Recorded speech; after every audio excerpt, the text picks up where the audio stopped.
اللاعب الذي سنسلط عليه الضوء خلال هذه الحلقة هو النجم المغربي حكيم زياش، وهو يعزف أنغامه الموسيقية تحت لواء أعرق الأندية الهولندية والأوروبية. لا بد من الرجوع خطوات قليلة إلى الوراء لإماطة اللثام عن التوابل التي خولت لحكيم زياش نثر سحره الكروي على من اخترعوا فلسفة الكرة الشاملة. النجم المغربي زياش مثال للاعبين المهرة الذين جعلت منهم المحن رجالا. كرة القدم لم تكن أبدا مجرد لعبة بالنسبة إليه، فهو في كل مرة يداعبها فيها يتذكر فضلها عليه في إنقاذه من صراط أغلب المهاجرين المغاربة الذين يضلون عن الاستقامة.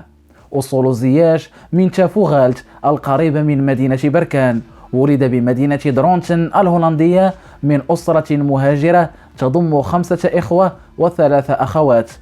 نجم الأياكس حاليا كان عليه وهو في ربيعه العاشر أن يتقبل حقيقة أن والده تخلى عن الحياة الدنيا بعد صراع طويل مع المرض. سعت أم زياش إلى أن تخلق من هذه الفاجعة حافزا لابنها، لكن سرعان ما خفت تأثير كلماتها ليبحث الفتى اليافع بعد ذلك عن مؤثرات أخرى تنسيه ذكرى أبيه التي أضحت شبحا يطارده في أحلامه ويقظته.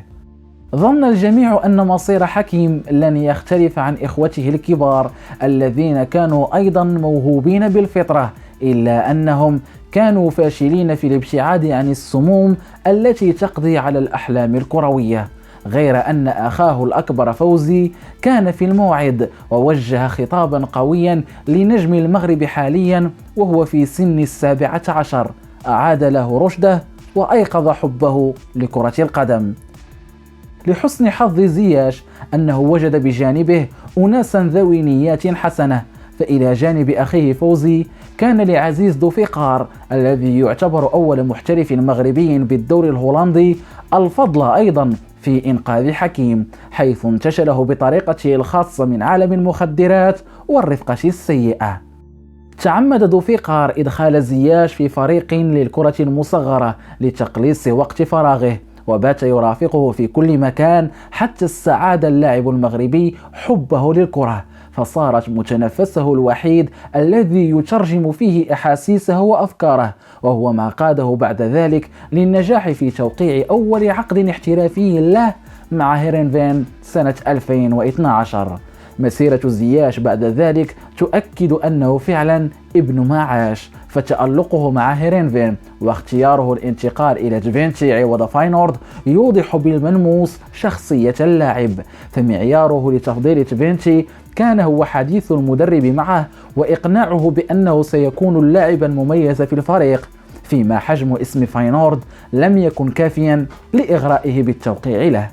اختيار الأياكس أيضا لم يفرضه الجانب الرياضي فقط، فاللاعب ذاته أكد في تصريحات صحفية أن السبب الرئيسي في التوقيع للفريق هو رغبته في عدم الابتعاد عن أسرته واقتناعه بعدم قدرته على العيش وحده في بلاد أخرى تفرض عليه بناء حياة من الصفر. هي تفاصيل صنعت لنا نجما يلعب بنجاح دور السفير حاليا في هولندا.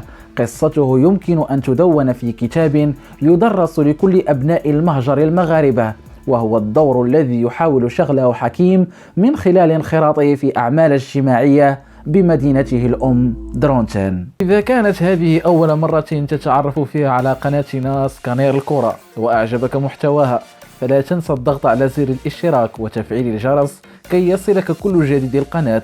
كما يمكنك متابعتنا على صفحتنا بالفيسبوك التي ندون فيها بشكل يومي.